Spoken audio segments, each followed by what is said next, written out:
యోహాను సువార్త 1వ అధ్యాయము 1వ వచనము నుండి 23వ వచనము వరకు. ఆదియందు వాక్యముండెను, వాక్యము దేవుని యొద్ద ఉండెను, వాక్యము దేవుడై ఉండెను. ఆయన ఆదియందు దేవుని యొద్ద ఉండెను. సమస్తమును ఆయన మూలముగా కలిగెను. కలిగి ఉన్నదేదియు ఆయన లేకుండా కలుగలేదు. ఆయనలో జీవముండెను, ఆ జీవము మనుషులకు వెలుగై ఉండెను. ఆ వెలుగు చీకటిలో ప్రకాశించుచున్నది, కాని చీకటి దాన్ని గ్రహింపకుండెను. దేవుని యొద్ద నుండి పంపబడిన ఒక మనుష్యుడు ఉండెను.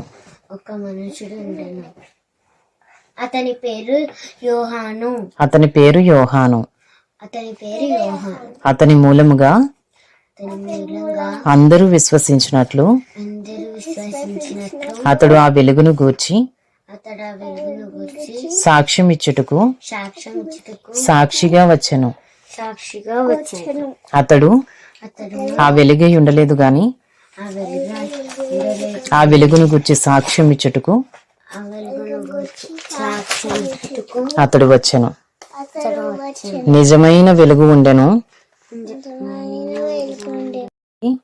అది లోకములోనికి వచ్చుచు ప్రతి మనిషిని వెలిగించుచున్నది.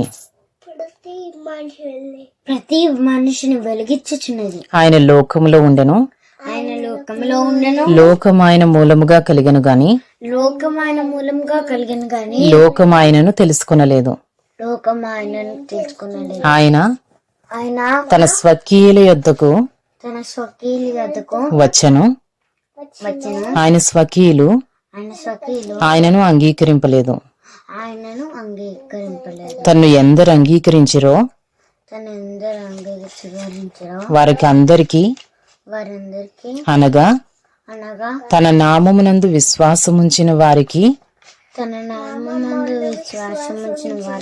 దేవుని పిల్లలగుటకు ఆయన అధికారము అనుగ్రహించెను. వారు దేవుని వలన పుట్టినవారే గాని రక్తము వలననైనను శరీరేచ్ఛ వలననైనను మనుష్యేచ్ఛ వలననైనను పుట్టినవారు కారు. ఆ వాక్యము శరీరధారి అయి కృపా సత్య సంపూర్ణుడుగా మన మధ్య నివసించెను. తండ్రి వలన కలిగిన అద్వితీయ కుమారుని మహిమ వలె మనము ఆయన మహిమను కనుగొంటిమి. యోహాను ఆయనను గూర్చి సాక్ష్యమిచ్చుచు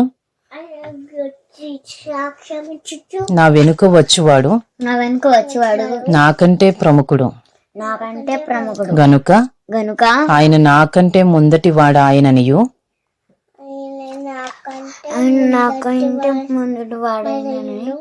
నేను చెప్పిన వాడు ఈయనే అనియు ఎలుగెత్తి చెప్పెను.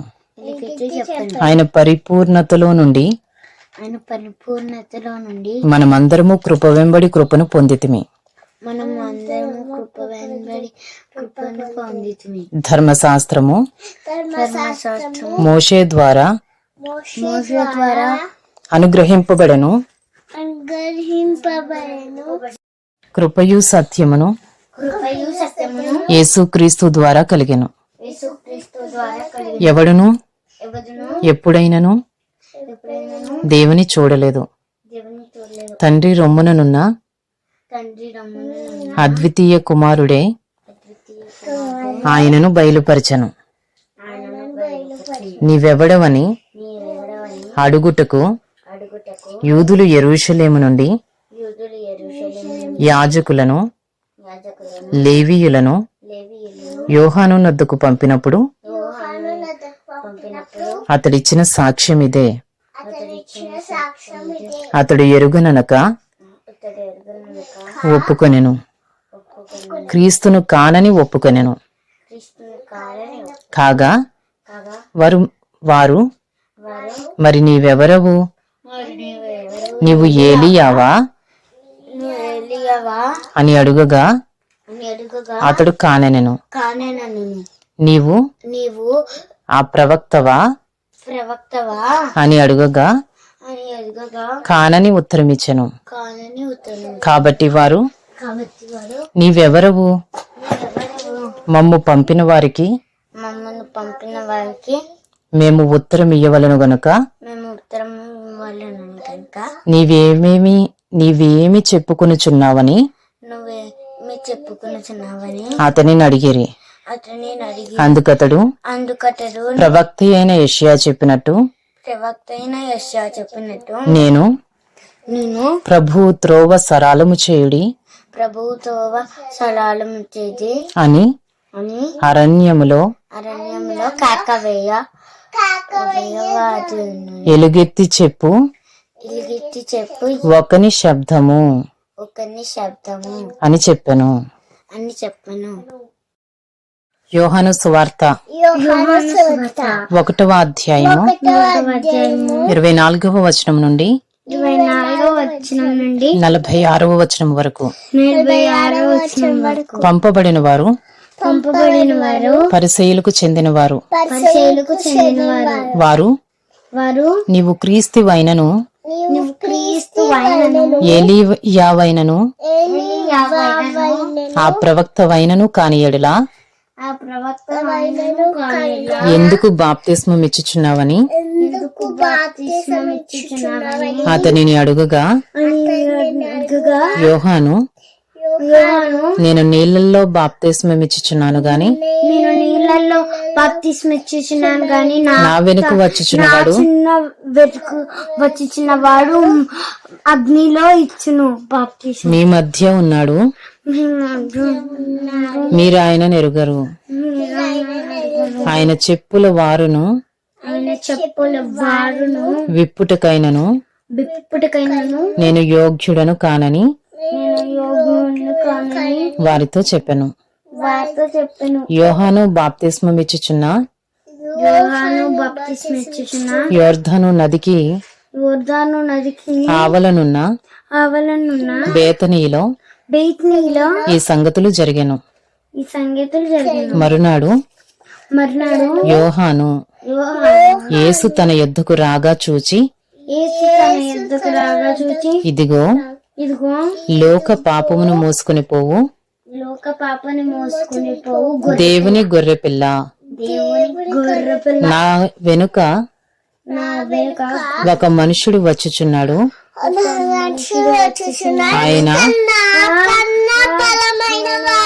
ఆయన చెప్పులు మోయుటకైనా నేను యోగ్యుడను కాను. ఆయన నాకంటే ప్రముఖుడు గనుక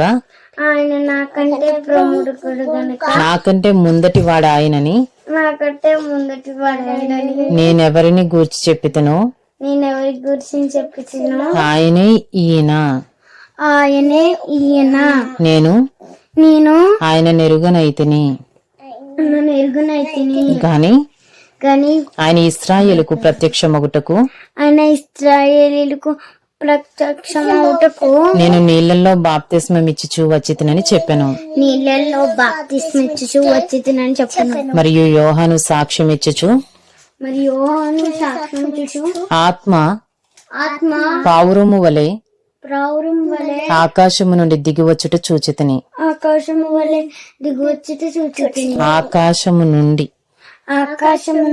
దిగివచ్చుట చూచితిని. ఆత్మ ఆయన మీద నిలిచెను. నేను ఆయనను ఎరుగనైతిని గాని నీళ్లలో బాప్తిస్మం ఇచ్చుటకు నన్ను పంపిన వాడు నీవెవని మీద దేవుని మీద ఆత్మ దిగివచ్చి నిలుచుట చూతువో ఆత్మ దిగి వచ్చేట చూస్తుందో ఆయనే పరిశుద్ధాత్మలో ఆయనే పరిశుద్ధాత్మలో బాప్తిస్మమిచ్చువాడని నాతో చెప్పెను. బాప్తిస్మిచ్చువాడని నాతో చెప్పాడు. ఈయనే దేవుని కుమారుడని ఈయన దేవుని కుమారుడని నేను తెలుసుకుని నేను తెలుసుకుని సాక్ష్యం ఇచ్చితి ననెను. సాక్ష్యం ఇచ్చి నేను మరునాడు మరలా మరలా యోహానును యోహానును అతని శిష్యులలో ఇద్దరును అతని శిష్యులలో ఎద్దును నిలుచుండగా నిల్చుండగా అతడు నడుచుచున్న యేసు వైపు చూచి వైపు చూసి ఇదిగో దేవుని గొర్రెపిల్ల ఇదిగో దేవుని గొర్రెపిల్ల అని చెప్పాను. అని చెప్పాను. అతడు చెప్పిన మాట ఆయన చెప్పిన మాట ఆ ఇద్దరు శిష్యులు విని ఆ ఇద్దరు శిష్యులు విని యేసును వెంబడించిరి.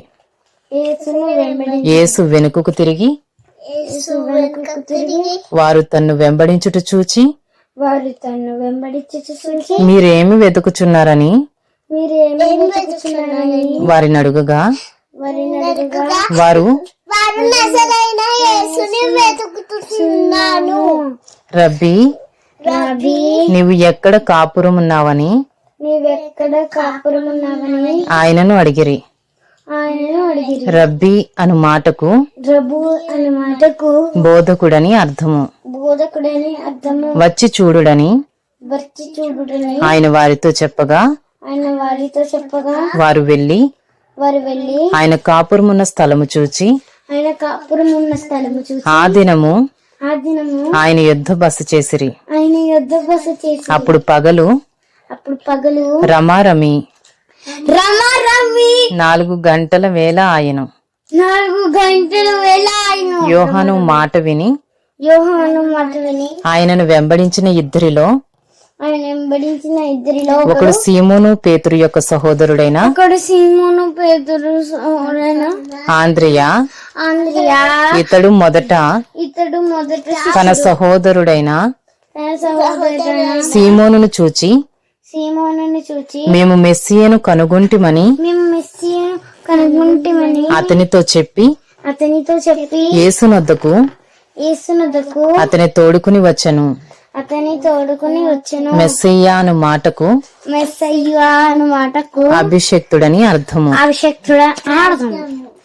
మూల భాషలో క్రీస్తు అని అర్థము. యేసు అతని వైపు చూచి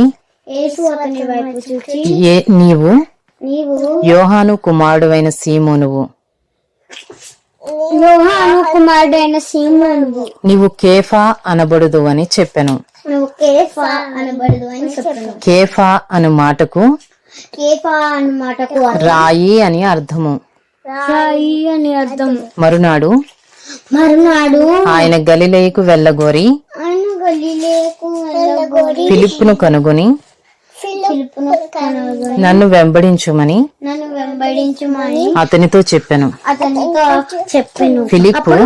ఫిలిప్పు బేత్సైదా వాడు అనగా ఆంద్రియా పేతురు అని వారి పట్టణపు కాపురస్తుడు.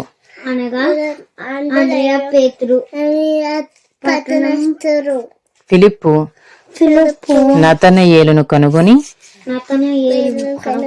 ధర్మశాస్త్రములో మోషేయు ప్రవక్తలను ఎవరిని గూర్చి వ్రాసిరో ఆయనను కనుగొంటిమి. ఆయన యోసేపు కుమారుడైన నజరేయుడగు యేసు. యేసు అను శబ్దమునకు రక్షకుడని అర్థము. అని అతనితో చెప్పెను. అందుకు నతనయేలు నజరేతులో నుండి మంచిదేదైనా రాగలదా అని అతనిని అడుగగా వచ్చి చూడుమని ఫిలిప్పు అతనితో అనెను.